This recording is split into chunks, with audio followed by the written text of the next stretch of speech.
So, the one that moved to, the Flanders house on Railroad, Right. that was, your aunt, Rosemary Flanders. Rosemary Flanders. Rosemary Babin Roy Flanders. Okay.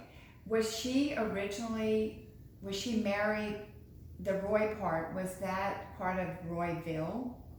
No. Because this was no, originally Roy. No, that didn't have anything to do with Okay, Royville. okay. And then she moved into the house where the governor had lived, the Ben Alva plantation. Yes, that's where they first, her and my Uncle Ben, that was their first home. They lived there. And then they later bought the house in the front here, Dr. Young's home. Oh, okay. So did he farm? He was supposed to be a farmer. He was a player more than a farmer. He just had a lot of money and a lot of property. Okay. And he wouldn't really exert himself. Okay, but did he have the plantation? Did it operate? Maybe growing sugar cane or something? Yeah, they grew cotton, corn, sugar cane. It all depended on what crop was bringing in the most money that year. But this guy he had, I bet you, close to 2,000 acres. What ended up happening with all of that? They sold it off bit by bit? He sold it off bit by bit, he sure did. Did he do it because he got older, or he just needed the money, or? Yeah, he most probably sold it because he needed money. Okay. And That's okay. So when he passed away, did he die before your aunt? Or? Yes. Yeah. Mm-hmm. And then she stayed in the house. Yeah, she stayed in there until I think she was 81 or 82, and then she wanted to move to assisted living. Okay. So I got her in to assisted living, and she loved it. So you would visit her periodically. Oh yeah. Yeah. So you come to Youngsville when you were young a few times from Lafayette, correct? Very rare, because that was a heck of a trip for us to make back in the 50s. That was a long drive. Yeah. No. So what made you decide, you said you moved back here in the 80s. What made you choose Youngsville? My aunt mainly.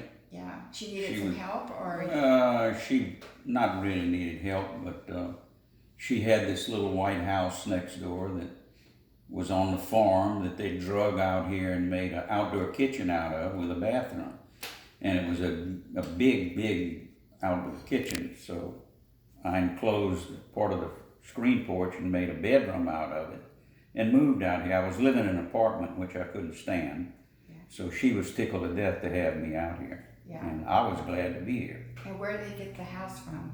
The house was a slave's quarters, from what I heard, that was abandoned on the farm. And they put it on a wagon and moved it out here and set it right where it is today and made an outdoor kitchen out of it. Great. So how long did you live there? About 8 or 9 years. Oh, wow. Yeah, I worked offshore. I'd work 7 out and 7 in, so I was only here half the time. Yeah. So, but it was perfect for me. My friends loved it. I never knew who was coming over or who would wind up here or who would be cooking what. Yeah, well, that's nice. Yeah. That's really nice. So when you lived there 8 years and then you met your beautiful wife shortly, like 8 years after that? No. I meant, when did we meet? 2004? 2004. And you were not living in the house at that time? No, I had another wife. Oh, you had another wife. And I was living in her house. Okay. So that didn't work. Yes. And so then Now we're happy. And so then you moved back to Youngsville in 2003. Okay. And built this house. Yes. Okay.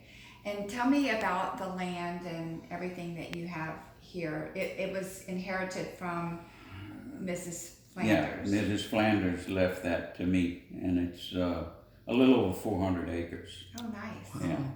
So, And do you have people farming? yes, I do. Okay.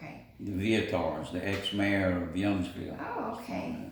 All right. And his son farms it now. So in the 80s, when you lived here, did you go out with people in Youngsville? I mean, were there places yeah, to go?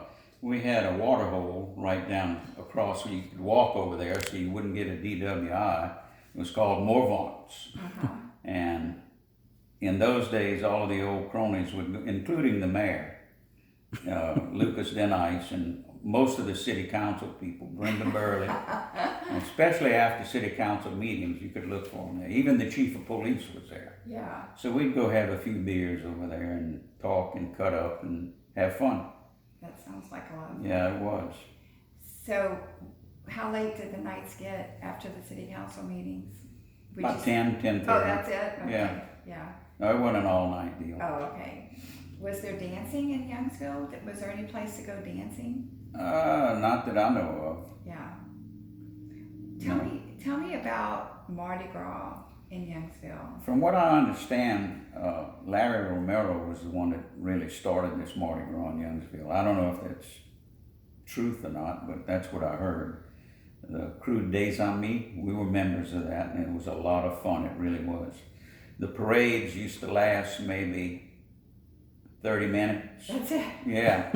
And now, what are they, 3 hours? Yeah, we have over 100 Yeah. floats, Yeah. I think. Yeah. And they were costumed up, and in those days, yeah, they were really funny. Did you ever ride in the... No, I was always a spectator. It was standard procedure. Every Youngsville Mardi Gras, people from Lafayette would come over here and visit me, even in the little White House before I built this house. Uh-huh. And after the parade, I cooked a gumbo. Everybody would come over here and eat. Yeah. So it was kind of like a tradition, Mardi Gras tradition. And then what about the other fun thing that we've heard about is the Festival of Beauties. Did you ever attend any of those? I went to 2 of them. Yeah, that was it. They were neat. They really were. It was a lot of fun for the Yeah. people. I meant to ask you earlier, did you have any children? Do you have children? Yes, I have. I lost a daughter, and I have another daughter that's a school teacher, Tracy. Uh-huh. Tracy Dupuis Ami.